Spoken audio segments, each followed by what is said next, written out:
Hi, and welcome to walk around video of the first LT5 ever SLC. A lot of things to go over in this car, so let's start right out. You notice up on the front, in addition to the normal splitter, there's a splitter extension which extends out in the front and out in the sides and has little winglet canards built on the side. The regular diffuser is also held on by a whole new strategy. You look inside there, you'll see a support that's custom built out of fiberglass that curves up from the middle to the sides and has support. And for everybody that is old enough to remember the show, The Flying Nun, we dubbed that the Flying Nun there. There's also a tow hook there in the front, which is engineered with steel to go to the front supports. The intake vents up in front are modified to curve down to the outside. We've seen those before. Tucked in there are double brake duct inlets that go to the front brakes on both sides, and they have custom aluminum channels that go into the vanes of the rotors. Up top, we've seen this modification up here before. Gives better airflow, downforce, and cooling than the regular hood. In the headlight buckets, there are halo lights around the high beams. And I'll turn them on in a little while and show them, but they light up the LEDs. We've got carbon fiber front vents, front fender vents. This car also has the 6-piston big brake package, the Brembo package, floating rotors. I tell you, those rotors are expensive. Got Michelin tires, very sticky tires, which throws a lot of rocks all over the place. Working towards the back vents, that's the semi-normal top vent in the back. And on the bottom now, there's an additional vent that channels air, again, a brake duct channel right into the rotors of the rear brakes. Up inside here, we have this massive engine, the LT5, just putting out 750 horsepower and 750 torque stock. They can be cranked up a lot more, but these cars do not need it. It's hooked up into a Ricardo transaxle, and with the gearing in that, this car will go over 220 miles an hour. See, the intake is custom made, sweeps around from the front down below to get a cool air intake. Over here we have a oil cooler, which is thermostatically controlled and has a fan on it also. And down there, the orange, you can see the brake duct. And it has the wheel wells to enclose the wheels in the back, make it a lot cleaner, both in appearance and keeping the engine bay clean also. Exhaust was redone and ceramic coated. Walking around, we got Forged Star wheels, carbon fiber rear wing. And on this side, this engine actually has 2 computers, which are tucked down inside there. And that's the dry sump tank. Holds about 10 quarts of oil. Gas tank fill, which is heavily modified to get it to work with everything in there. And another first on this car, you'll see back in there, it's got gas struts. So the tail is actually being held up by gas struts, which helps lift it up for you and keep it up there when it's. So if I bring it down and let it go, it'll bring itself up also, which is nice. Here's a major piece of custom because the LT5 just doesn't quite fit under the glass.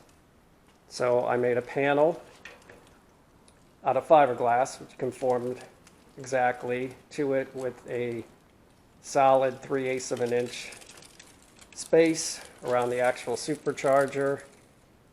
So I made a perfect panel to fit and then sent it out to have it carbon fibered. So they made a mold and made that. Came back to me as dry carbon fiber, which is horrible to work with. And it took me a solid week to get a nice gel coat and clear coat on there and get it to stop solvent pop and pinholes and all that. Ton of sanding. And on the side of that, you've got the carbon fiber engine vents.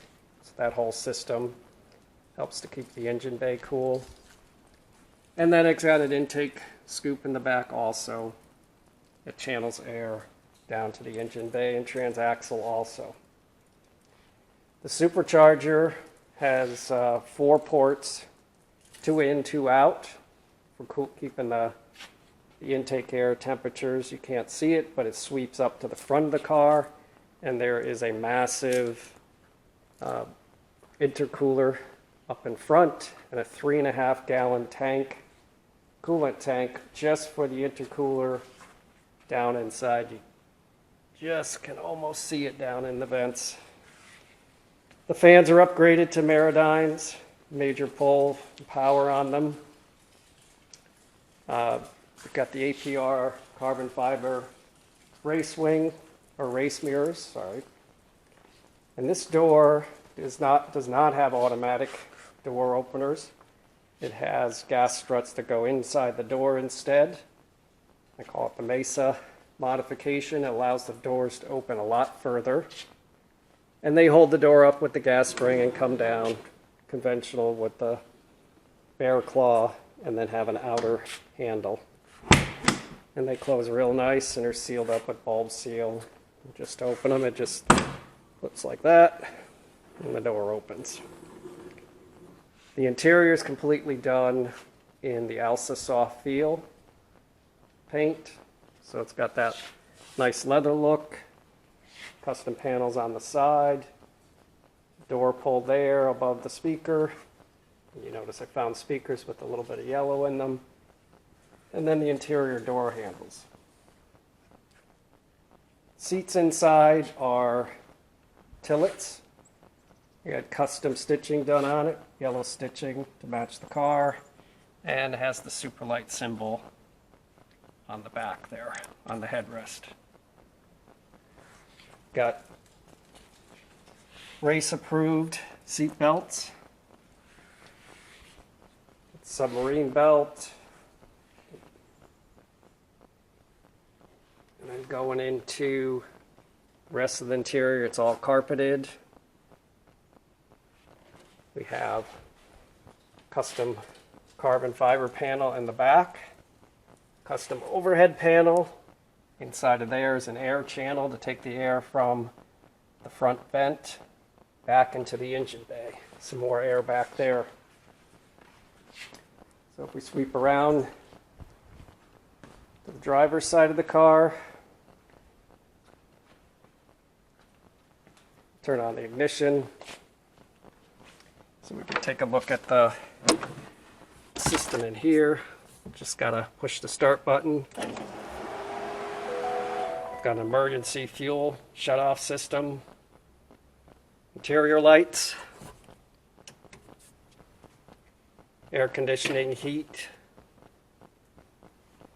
We have Momo steering wheel, which is yellow again, a little more touch of yellow. And it's got the Summit Raptor push button steering wheel system. So like the button, the horn works off the button, the signal lights work off the button, hazards, wipers, parking lights, all that system. So it's right there for your thumbs just to push. Comes in real nice.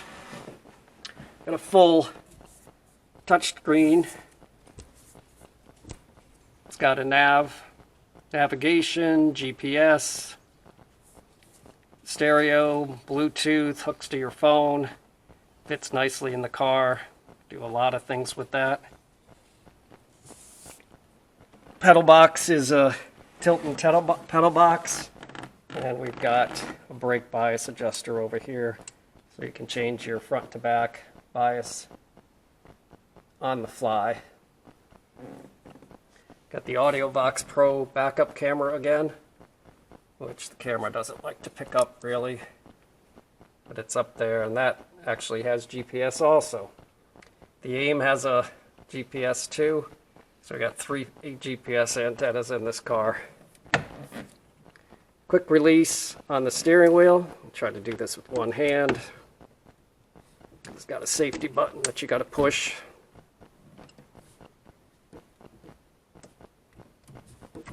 There we go. Comes off. You can see the AIM system. Anything the ECU is reading, you can display on that AIM system. It's got various pages which you can change. Another style there. That's telling you the GPS status. Another style there. Another one there. That's just a readout of all the data. You got the vents for the AC on both sides. 8 pillar covers covering the roll cage up inside of there.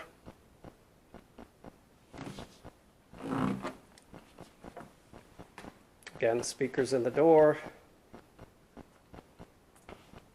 And we'll walk around the front, take a look at the halos.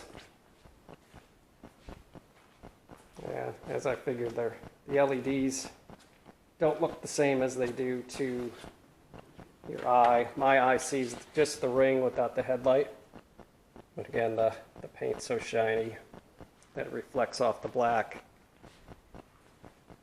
So this is a Ferrari yellow, and the black is a jet black, it's called, and it all flows together really nice combination of carbon fiber, yellow, black. I wasn't so sure about this is my first yellow car, and I wasn't so sure how I would feel about it with the yellow, but I'm really happy with it. I really like the color. It stands out, shows up all the accents. The vents really, all the vents and modifications made on this car really bring it together. I know I say it every car, but each one gets better and better, and this one's incredibly thought out and prepped and ready to go.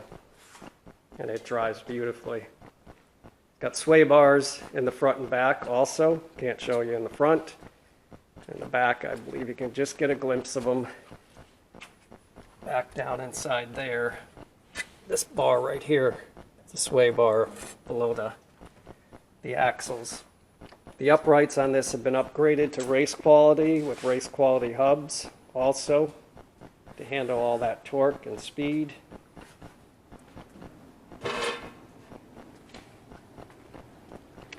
So that's the first ever LT5. I had a short video before of it running or driving, and I will start it outside and edit it into this video.